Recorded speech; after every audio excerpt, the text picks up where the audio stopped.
Welcome back, Wolfpack. Vrolis here to a facts, stats, trivia, and a top 10 for the fighting typing. So fighting on a defensive scale is going to be pretty solid, that we have 3 weaknesses and 3 resistances, and those weaknesses are going to be flying, psychic, and fairy. So technically getting a little bit of a nerf in that 6th generation, but we're also resistant to rock, bug, and dark, and we hit 2 of those for super effective damage. Actually, we hit a lot of things for super effective damage. Dark, ice, normal, rock, and steel. 5 typings, which is pretty insane, and then we have 5 more typings that are going to be resisted. So very high amounts of resist and high amounts of super effectives. Pretty safe typing when you look at it like that. So we will be resisted by bug, fairy, flying, poison, and psychic, as well as just completely immune by ghost. Looking at the base stat averages for all fighting type Pokemon, it's going to be very straightforward. I mean, the attack is going to be the 2nd highest out of any other typing, and it just makes sense. The symbol is a freaking fist, so that's your logic right there. And then we don't have a lot of special attack, so naturally we're going to be more physically oriented. We're not going to be doing any special voodoo stuff. We also have low defenses, good amount of speed, and about average on the hit points compared to all the other typings, but it does put us at a healthy 6th place, which isn't bad at all. Looking at some other things that we have going for us, Mewtwo is going to be the highest base stat total of any fighting typing Pokemon, and that is going to be followed by Mega Heracross. And if we want to look deeper into the attack stat, well, the highest non-legendary, non-mega is going to belong to Conkeldurr. However, the highest individual stat for non-mega, non-legendary fighting typing is going to belong to Hariyama's hit points at 144 base. So now let's get on to a little bit more interesting facts about the fighting typing. There are 6 legendaries, 5 of which were introduced in the 5th generation, and that's going to be from the Swords of Justice. And then there's also 6.5% of Pokemon are going to be the fighting typing, making it the 12th typing out of all of them. Moving on with some more trivia, Vacuum Wave is a very interesting move because even though the fighting type Pokemon don't specialize with too much special attacks, Vacuum Wave is the only priority special attacking move, and very few Pokemon get access to it. Looking at another interesting move, we have Wake Up Slap. Wake Up Slap is only one of 2 moves, the other one being Smelling Salt, that interacts with another status and then can remove the status by dealing extra damage. So one fun thing about this is that Shroomish can learn Wake Up Slap through egg moves even though it doesn't have any arms. Other than that, fighting type moves are single target only. There are no fighting type moves that can target more than one opponent. One thing that's really weird about that is we have moves like Quick Guard and Mat Block, which actually protect multiple allies in some situations, but we just can't damage multiple opponents. Now, using a fighting type attack against all Pokemon is going to be different because like dual typings and stuff, so we can use this to get a better idea of the calculations, Pokemon DB type coverage. So that's going to show that we have good amount of super effective hits, good amount of not very effective hits, and then the no effect from the ghost typing. Now, one fun thing is all you have to do is add Ghost, and boom! No resisted hits, nothing immune, and you still get a good amount of super effective hits, and then some high normal effectiveness. So that's going to be like the very basics of fighting, and normally you're going to also see this with like Rock and stuff, so you can add up to a lot of super effective hits, maybe add some ground as well, and you're going to clean up really well with the fighting typing and some other things. Alright, so now it's time for the top 10 fighting Pokemon.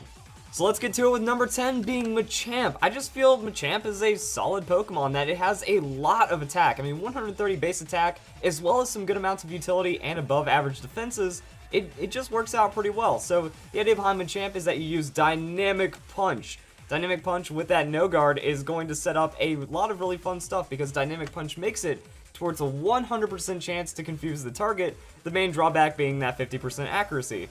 Well, that doesn't really matter anymore, so now you get a stab 100 base power move that causes them to confuse. So what happens is, you're bulky enough to take a hit. You take a hit, Dynamic Punch, they hit themselves in confusion, then you get a free KO just like that. You can also run Stone Edge. Stone Edge is going to be 80 base power, but a lot safer with that no guard, and then you have a really good choice off of items. You know, Assault Vest is going to make you a bit tanky on that special defense.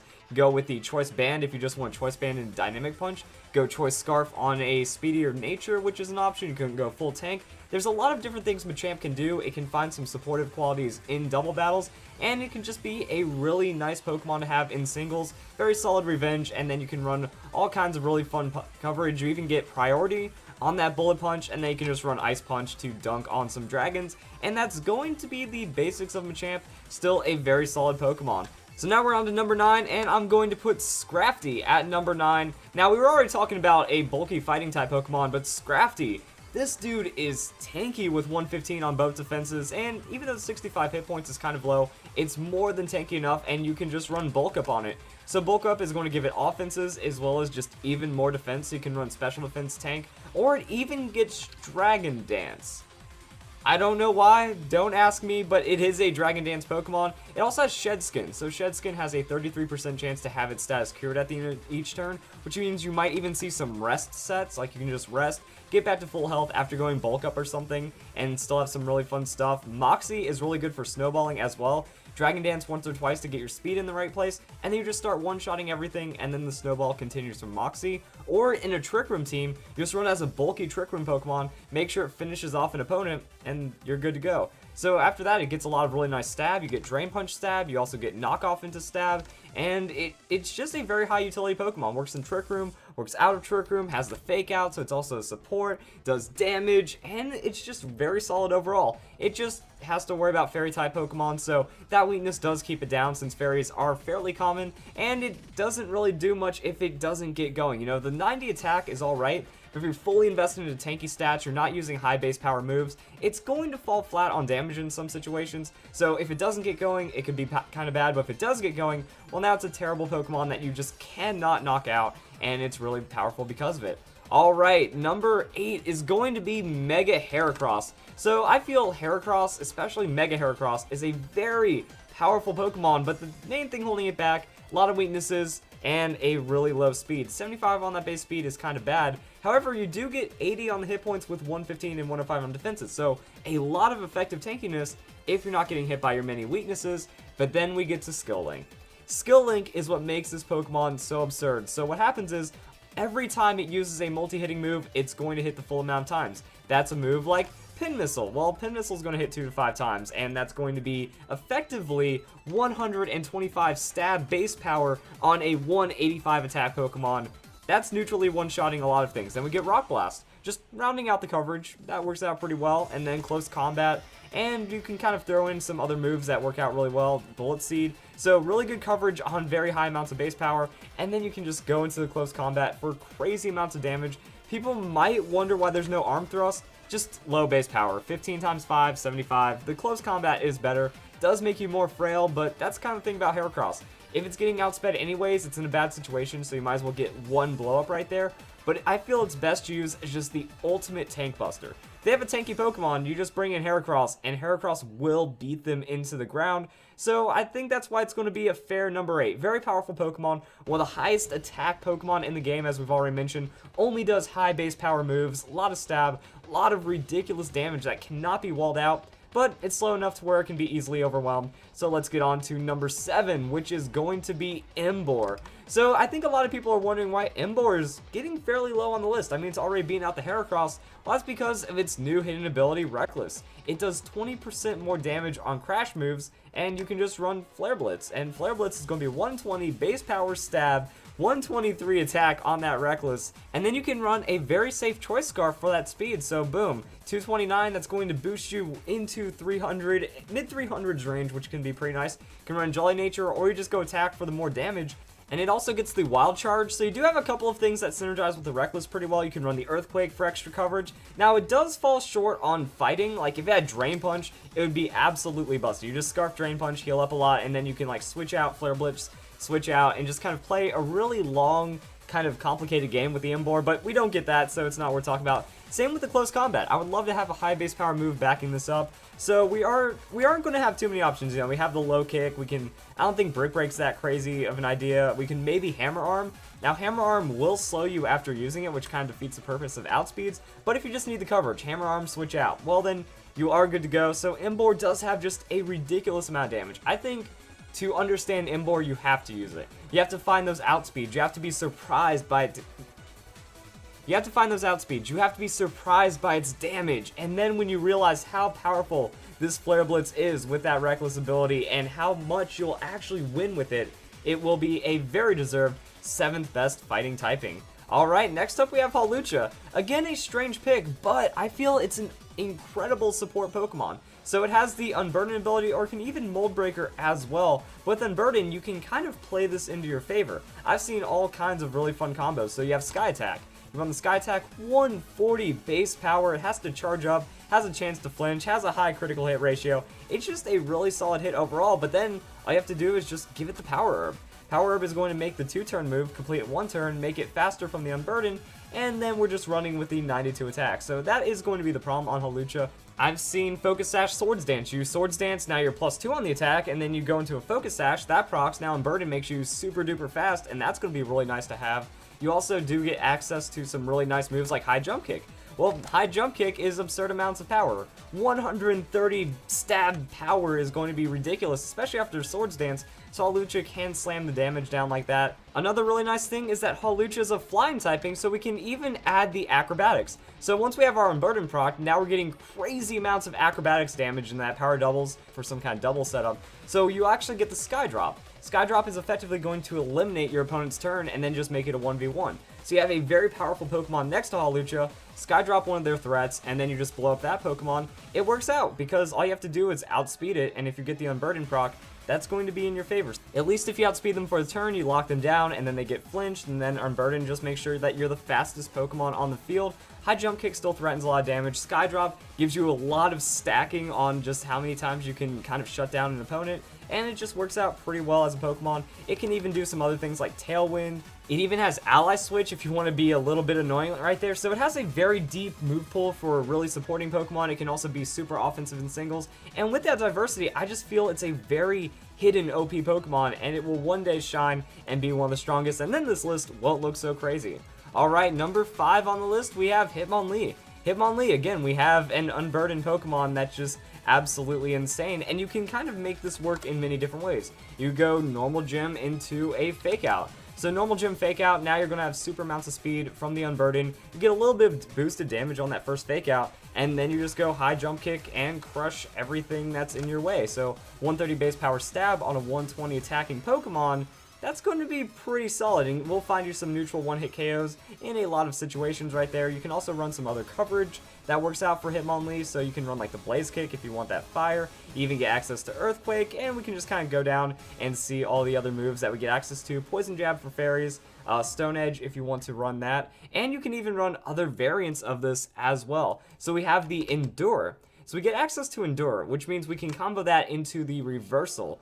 The less hit points you have, the more power it has, up to 200 base power at 1 hit points, which is what the Endure is for. Now, what berry works in a good situation like that? Well, we do have the Lychee Berry, so you Endure, drop to 1 hit point, Lychee Berry activates, now you're getting +1, as well as the Unburden, as well as the super fast Reversal. That's just absurd right there, so that's going to give you tons of outspeeds, and just synergize really well with the Hitmonlee, so that's it. And it's really fun and easy to set up with that Unburden.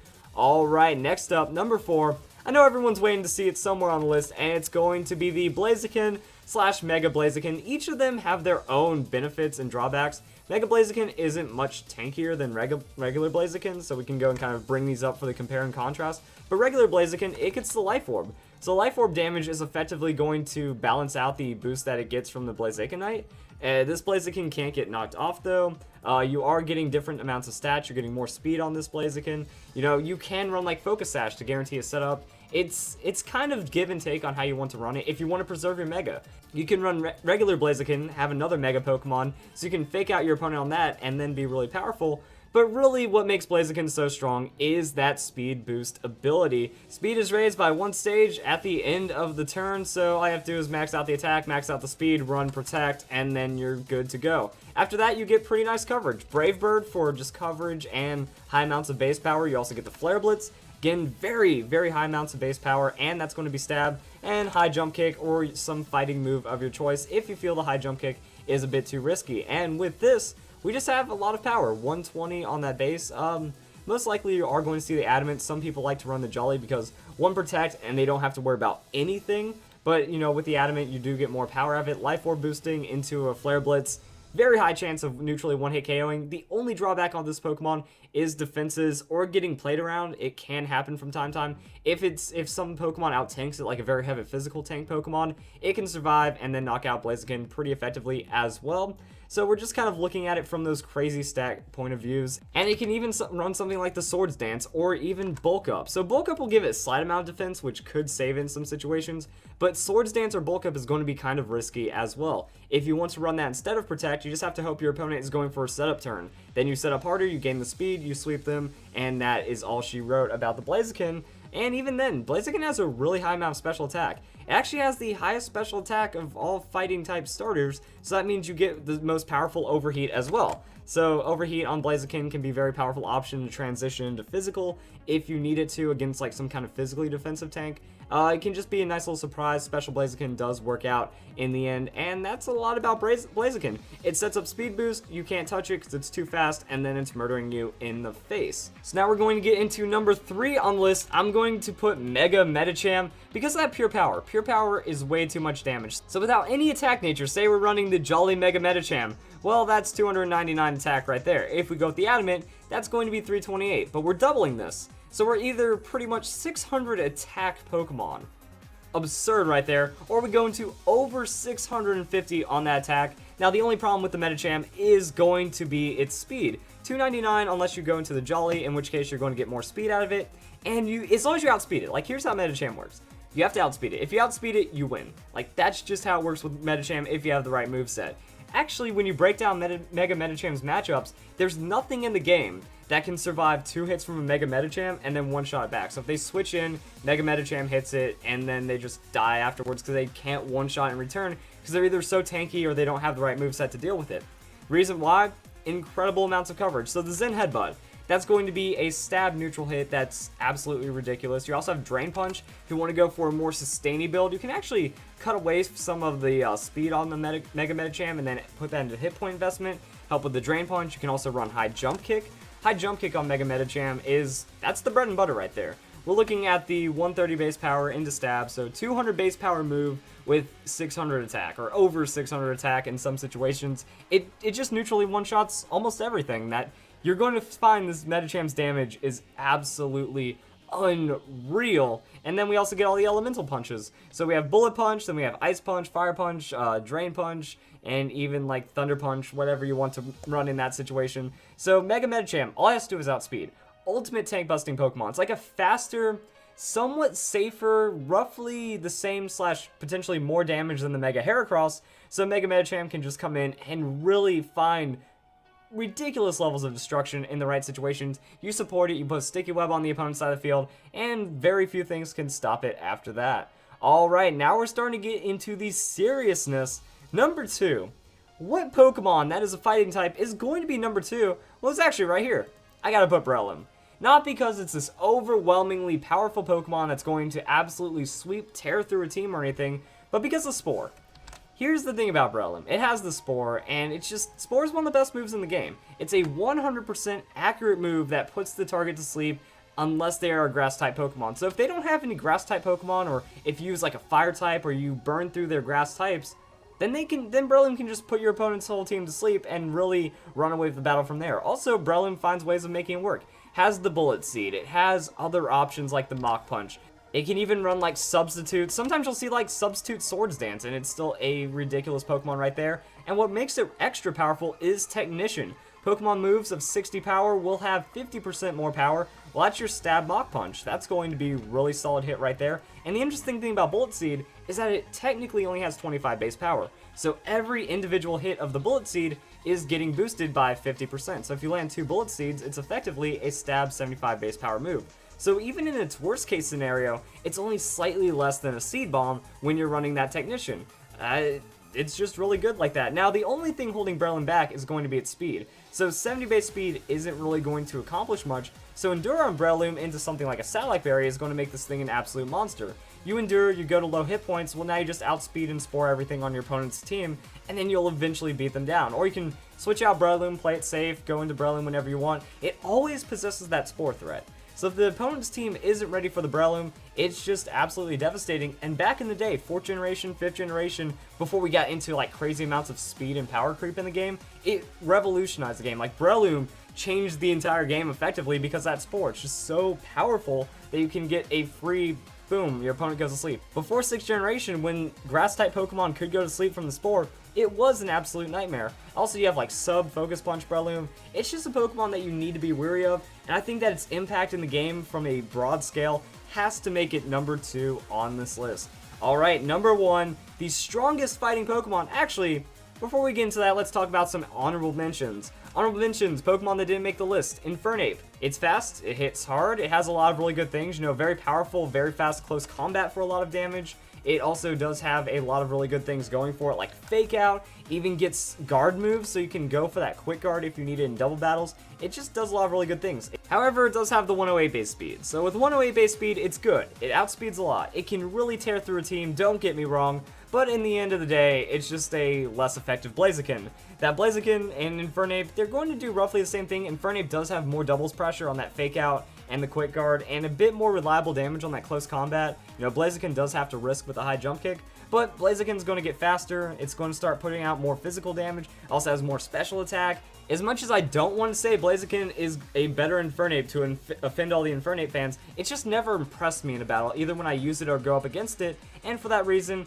I'm just going to have to put it as an honorable mention. So hey, it's still a pretty solid Pokemon. Another honorable mention is going to be the Terrakion. I think it deserves to be on the list, but at the same time, even though it has really nice stats, it's got those legendary stats, something's just missing. Like, it slightly underperforms on the damage sometimes, unless you have a Life Orb, but most of the time you're going to want Focus Sash because you have 7 weaknesses, and you have a good amount of speed, but if you don't go into Adamant, you're still not hurting enough.